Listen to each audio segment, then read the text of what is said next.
안녕하십니까. 나으라무원 원장 문창식입니다.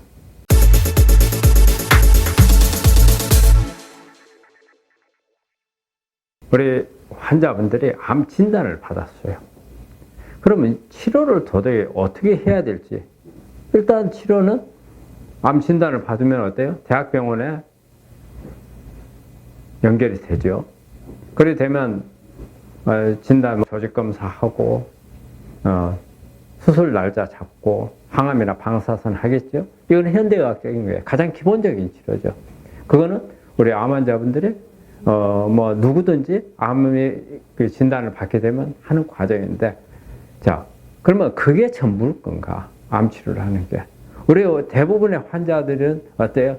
그걸 암 치료의 모든 것이라고 생각을 해요. 수술, 그 다음에 항암, 방사선,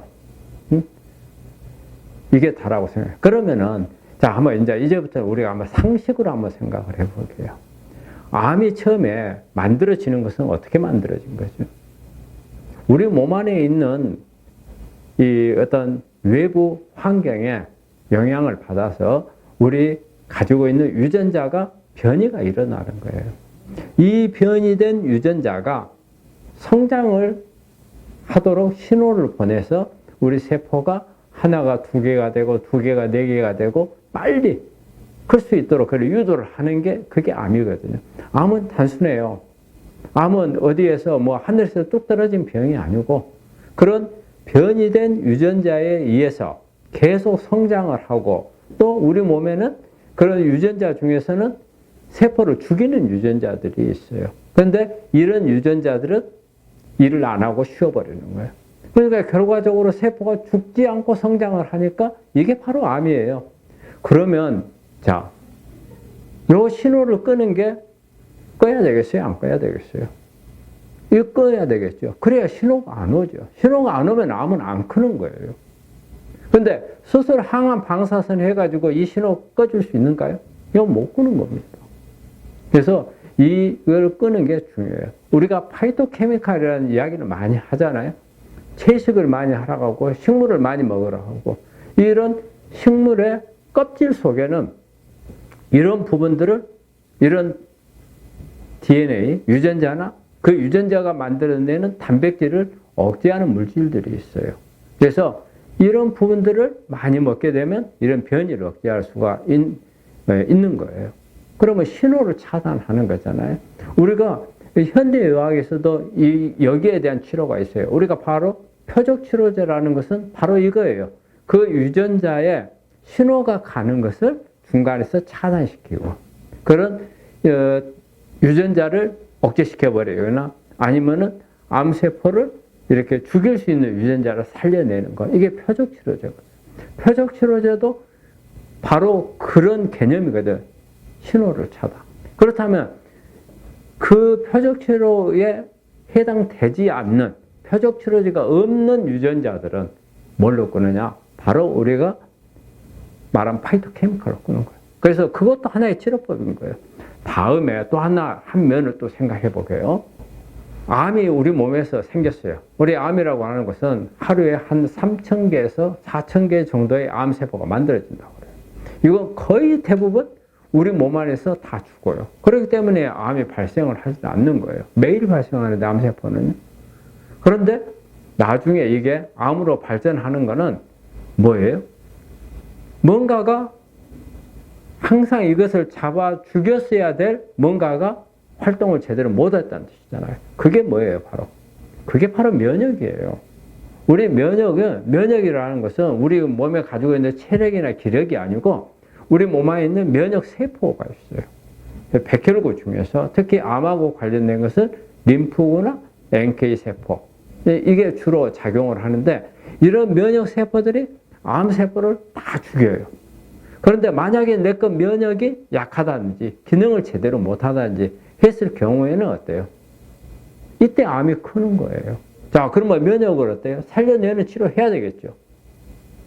면역을 높여야 하잖아요. 그래서 요즘에는 면역을 높이는 약제들도 있고 그래요. 그러면 이렇게 면역이 또 하나의 치료 축이 되는 거고. 그 다음에 자, 그러면 이걸 생각해 봐요. 우리 환자분들 그러면 유전자가 변이가 와서 암을 키웠다. 그러면 도대체 어떤 것들이 이런 변이를 일으키는가? 네? 이거는 우리 몸에 여러 가지 요인들이 있을 수 있어요. 환경이라든지. 환경, 나쁜 환경이에요. 나쁜 환경이라고 하는 것은 내가 사는 주변에 어떤 발암물질 같은 거를 노출할 수 있는 거, 뭐, 폐수라든지, 그 다음에 오염된 공장 매연 같은 거 있잖아요. 그 다음에 큰 도로 같은 데도 매연이 어때요? 디젤 차들에서 나오는 매연이 많이 있거든요. 그 다음에 또 음식도 한번 살펴볼까요? 음식에 발암물질들이 많죠. 우리 사실 암하고 관련되는 게 음식하고 관련된 게 거의 80%라고 그래요. 우리가 어떤 음식을 먹느냐, 또 음식을 어떻게 만들어서 먹느냐, 이런 부분들이 암을 일으키는데 영향을 많이 줘요. 그 다음에 우리가 먹는 음식이 우리 몸 안에 들어와 가지고 대사하는 과정에서 또 암을 일으킬 수도 있단 말이에요. 많은 산화물들을 만들고 발암물질을 유도를 하고, 그 다음 우리가 조리하는 것도 가운데서도 뭐 다이옥신이 만들어져 있고 여러 가지 이런 부분들이 생길 수가 있어요. 그 다음에 또 뭐가 있겠어요? 이 스트레스예요.